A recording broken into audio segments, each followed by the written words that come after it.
Posible raw abutin ng 3 buwan sa mga evacuation center ang 12,000 apektadong residente dahil sa pag-aalboroto ng Mayon Volcano.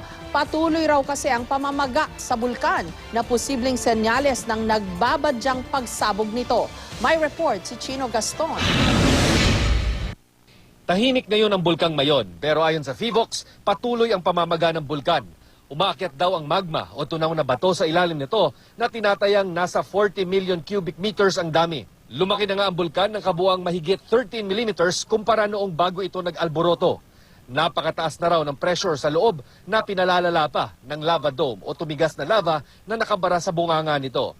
At dahil walang patid ng pag-uulan sa tuktok ng bulkan nitong mga nagdaang araw, naniniwala ang FIVOX na maaari nitong mapahina ang lava dome na kapag nabasag, biglang lalabas ang pressure na naipon sa loob ng bulkan.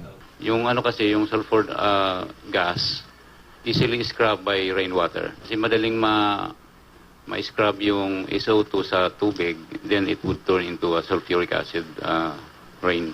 Kaya meron tayong acid rain. Kung sumabog na ang bulkan, magiging kombinasyon daw ito ng strombolian at volcanian eruption. Sa strombolian eruption, mauunang magluwa ang bulkan ng lava dahan-dahan at may pagtalsik ng debris di kalayuan mula sa bunganga nito.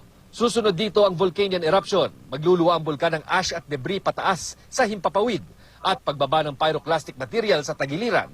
Kadalasan, maririnig ang pagsabog ito na gaya ng kanyon.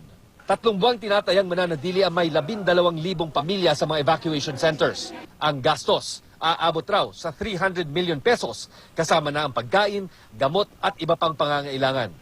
Kasama na rito ang tinatayang 300 na temporary learning spaces para sa mga estudyanteng nawala ng classrooms dahil gamit ngayon ng mga evacuees. Sinimulan na rin ang bidding para sa pagpapatayo ng mga palikuran sa mga evacuation center na kontribusyon naman ng Department of Health. Mula rito sa Albay, Chino Gaston, GMA News.